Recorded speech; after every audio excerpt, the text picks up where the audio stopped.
Okay children, class 7 subject science. Today's topic is lesson number 8, air, winds and cyclones. See children, what is air? Air is something which occupies space. Okay children, air is something which occupies space. Okay, we know that if we are riding a bicycle in the direction of wind, if suppose for example if we are riding a bicycle in this direction of wind, so what will be that bicycle? We can ride easily. Okay, we can ride easily in the direction of wind. But that if we compare to that, if suppose if we are riding the bicycle in the opposite direction of wind, it will be bit hard. Okay, it will be hard. Okay, it will be hard. We get tired easily children. Okay, sometimes children the wind is cold and sometimes it is pleasant and nice. It can blow clouds and sometimes raises dust. It is sometimes gentle and can be really strong too, and blow away things also. Like in your previous class, in your 6th class, you all have studied how the clothes get dry faster on the windy days, isn't it children? And how can things can blow away, winds can take away the things children. Okay, since wind has so much effect on our lives, we have to find out what are winds, because there are so much effects on our life. So we must need to find out what are winds. Okay, the air around us is really still. It moves continuously from one direction to another. The movement of the air, it moves from one direction to another. The movement of the air is in many directions. Okay, the movement is in many directions. Henceforth, if the movement of the air is in many directions, that is nothing but known as what children? Wind. Okay, that itself is what we call as a wind. Okay, now let us do this. There are some activities. Let us do. Okay, like where do we find it? For doing this activity, what you all must need to do is children, you all must need to. Okay children, let us do where do we find it, activity number 1. For doing that activity number 1, what you all must need to do is, you all must need to take a glass, a piece of paper. After taking a piece of paper, you must need to crumble the paper in the round, in like a ball. Okay, this is a paper. You all must need to crumble the paper. After crumbling, crumble the paper. Okay, this is a glass. Okay, take a glass, paper, crumble the paper. After crumbling the paper, you all must need to place the paper into the glass. Okay, then later on, what you must need to do, you must need to take a bucket of water. Okay, you must need to take a bucket. In that you must need to fill some water. Then after filling this glass in the inverted position, you must need to place into the bucket. Okay, just place it in the inverted position. After placing it into the inverted position, just press the upper part. Okay, after pressing it, after some times you remove the glass. What you will find near the glass? What can you observe? Your observations.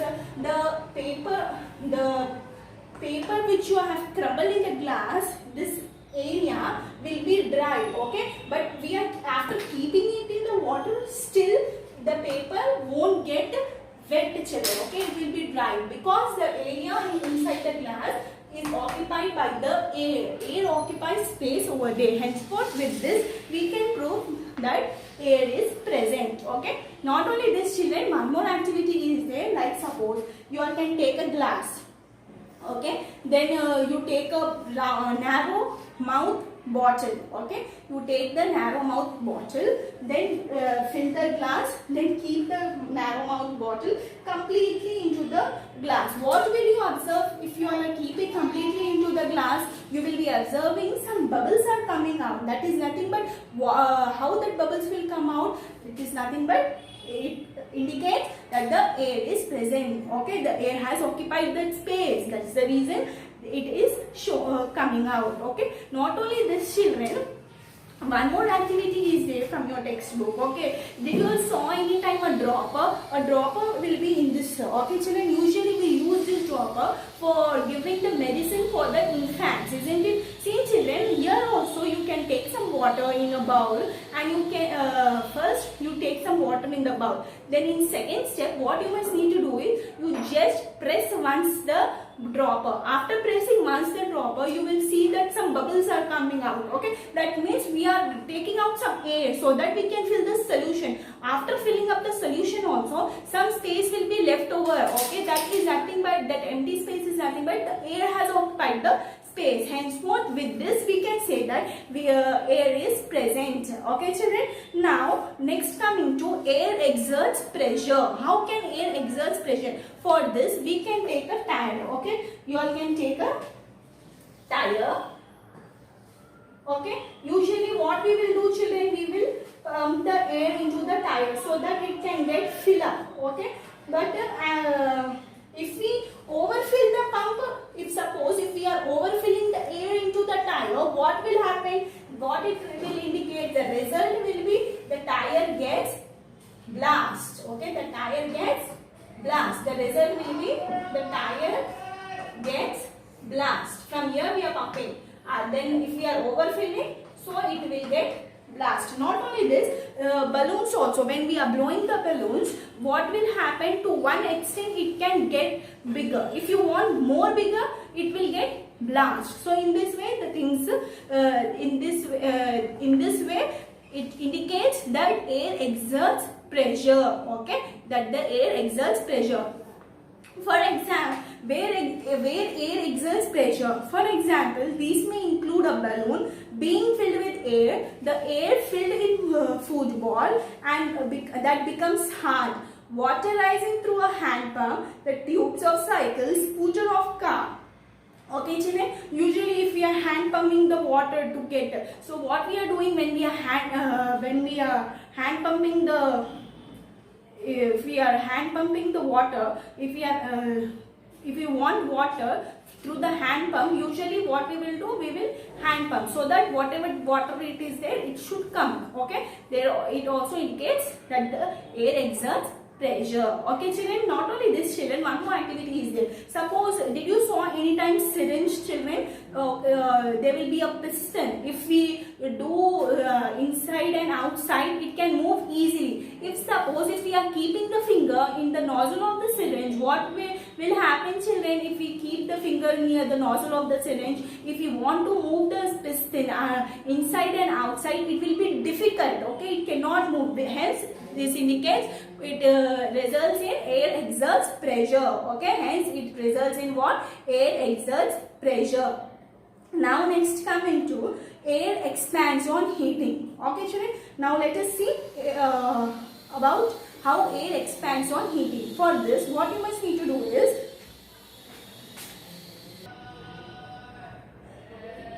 okay children, let us do this activity. For doing this activity, air expands on heating, what you must need to do is, you must need to take a, you must need to take an injection bottle. After taking injection bottle, take a ball pen refill children. Okay, you must need to take out the nip of the refill, and you must need to insert in such a way that the refill should be inserted into the cork. Okay, it should be inserted from the cork of the injection bottle. And then what you do is, just you keep a simple water droplet on the top of the refill. Okay, then after doing this, both your hands, if you rub your both hands children, if we are rubbing both hands, there will be some heat will be produced. Okay children, some heat will be produced. After that, what you must need to do is, hold this injection bottle in your hand. So whatever the heatness is there in your hand, it will go into this injection bottle. Okay, the warmness of your hand will go into the injection bottle. So henceforth, what will be your result children? When the warmness is going inside, if suppose the heat is going inside the injection bottle, whatever this water droplet is there, it gets inflated. Okay, what happens? It gets inflated. See children, when we are holding the injection bottle in our hand, expand. What is happening? The warmness is going into the injection bottle. Okay, the heat it is going into the injection bottle, and whatever the droplet of water is just get inflated. Okay, a gas will be formed over. Okay, children, a gas is formed over there. Okay, children, how it is getting inflated, children? See, when we are producing the heat of the air, when we are holding the injection bottle, it is getting warm. Okay, children, and henceforth the heatness is going into that injection bottle, and it will go into the refill. Okay, children, and the water droplet gets inflated. This is because the air in the bottle expands, children. Okay, whatever the air is present in this bottle, it expands on what? On heating. Our hands are producing the heatness, right? It is giving the warmness to the bottle. Henceforth, in this way, so whatever heat is produced, okay, what is happening? The gas is filled. Whatever warmth we are giving the heat which is passed from our hands, it will just move and give up the heat. Okay, children, whatever the gas which is passed here, it gets expands, and here is what you see, the inflate from the gas is formed in the refill. Okay, whatever you see is the inflate of the gas is formed in the refill. So let us know on heating air how it is. Let us now study about on heating how is pressure related to this. Okay, for this I am going to show all your textbook. All of you can take out your textbooks. Now I will be showing for you that.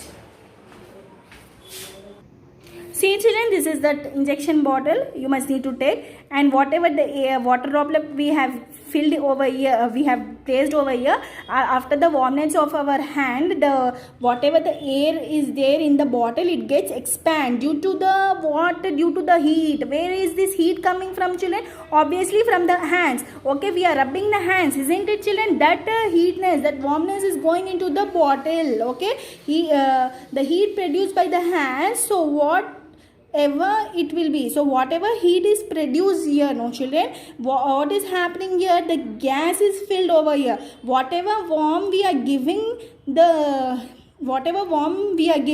heat which is passed from our hands, it will just move and give up. Okay, just it will move and give up the heat. Okay, whatever the gas which is present here, it gets expand. Okay, it gets expand, and here is what you see, the inflate from the gas which is formed in the refill. Okay, children, clear? Everyone understood till here? Now next going to let us know what happened on heating, children. Okay, now let us know what happened on heating air. How is pressure related to this?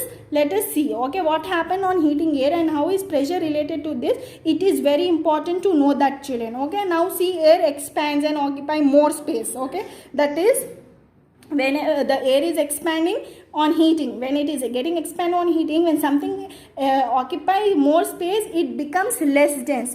Always remember, if suppose anything is occupying more space, it becomes what? It becomes less dense. The warm air is therefore less dense. Okay, children, the warm air is therefore less dense. I will be saying for you. Okay, children, whatever the air is getting expands and see, children, the air expands and occupy more space, children. Okay, that is, the air expands on heating. When it is getting expand on heating, that the inflate is forming, isn't it, children? When it is expand on heating, it becomes less dense. Okay, it becomes what? Less dense, and the warm air is therefore less dense, okay, than the cold air. Whatever the warm air is there, no children, it is less dense than compared to that of cold air. For example, cold air, it is more dense. Okay, it occupies more space, and hot air, it is less dense. That means it is having less weight. Okay, it occupies less weight. Cold air, it is more dense, it occupies more weight. And hot air, it is is less dense, it occupies less weight. The warm air therefore less dense than the cold air. Thus, whatever the smoke and air is there, it can go up. Okay, because they are having less weight. That's the reason smoke gas can go up in the atmosphere. It is clear till here? Got it? Now next moving to another activity, children. Okay children, now next going to hot air is lighter than cold air. For doing this experiment, what you all must need to take is, you must need to take a stick, children. Okay, first take the stick, then you can take a use and throw cups, children. Like we drink tea in the use and throw cups. Did you also know? Like that small cups you all must need to take. Then place the thread into the center. Okay, so that it should be just like a balance. This both the cups and the stick you must need to place in such a way that it should be alike like a balance, children. Okay, after placing like a balance, what you must need to do is, you must need to light a candle near one of its cup, children. Okay, as it is shown in figure 6b. Okay, after lighting a candle near one of its cup, what will happen, children? The cup moves up. Why this cup is moving up? What is the reason why the cup is moving up?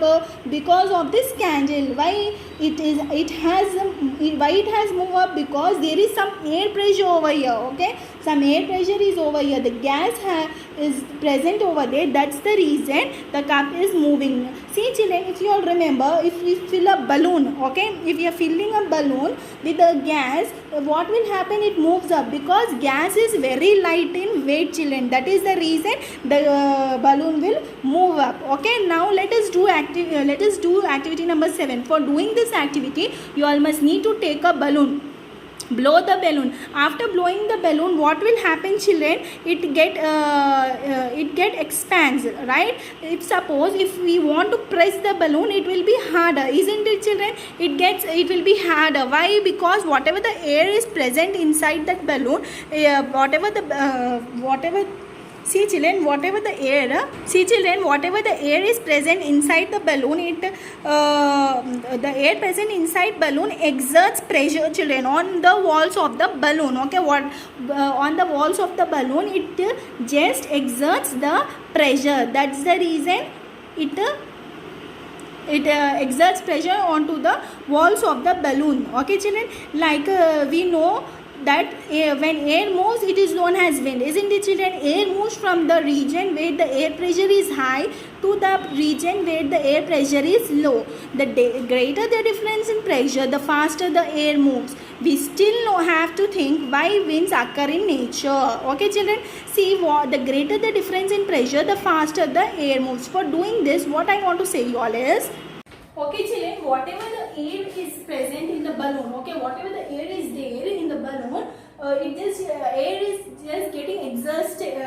to the walls of the air pressure, the air whatever is present inside the balloon, the air exerts pressure onto the walls of the balloon, what I said. So how it is coming, the greater difference between the high pressure to low pressure, how it is forming, children? If we are opening the mouth of this balloon, okay, what will happen? Whatever the air is present from the higher part, the higher pressure, okay, this is a higher pressure region inside the balloon, whatever the air is there, it is coming to the lower pressure. Okay, this is the greater difference from the higher, this is the best example, from the higher pressure to lower pressure. Okay, this is the greater difference. The air moves from the region of the air pressure is high. Okay, it is moving to the region of low pressure, which is outside which is towards the mouth of the balloon, that is outside the region. Okay, from the higher pressure to lower pressure, this is the great difference. Okay, not only this, children, if you take an instance of agarbatti, okay, if you take an incense stick, that is nothing but an agarbatti, what will you see, children? If you light it up, you can see the warm air rises up. Okay, if after lighting that agarbatti, you can observe the warm air rises up, the air gets expand. Okay, children, when it is getting rises up, the air gets expand on heating. Now children, it becomes lightweight. That is, lightweight is nothing but what? It is less dense. Okay, when it is less dense, it moves in upwards direction. When it is having the less dense capability, it is moving into the upward direction. Henceforth, warm air is less dense and the cold air is more dense. Okay, more dense means more weight. Less dense means it is having the less weight. Now next coming to land breeze and the sea breeze. What is land breeze, children? Usually when the air, see children, what is land breeze? Land breeze is nothing but whatever the air which is coming from the land during the daytime is known as land breeze, and sea breeze is nothing but whatever the air which is coming from the sea during the night time is known as sea breeze, children. Okay, when the air rises up, air pressure at the place becomes low, and we have many kinds of winds as air comes into occupies area of lower pressure. The differential heating of land and water by the sun leads to land and sea breezes. How it is leading to land and sea breezes? By the differential of land and water by the sun, which is leading to land and sea breezes. The lands heat up faster than the sea, so warm air rises over the land. Okay, lands get heated up faster than compared to the sea. That's why the warm air, whatever it is there, it rises over the land during the day as it warmed by the sun. At certain times of a year, this creates a sea breeze, which is a gentle breeze blowing into the land. At night, the land cools faster than the sea. So, reversing the airflow, this creates a land breeze that blows out to the sea. Okay. Now, next coming to effects of moving air.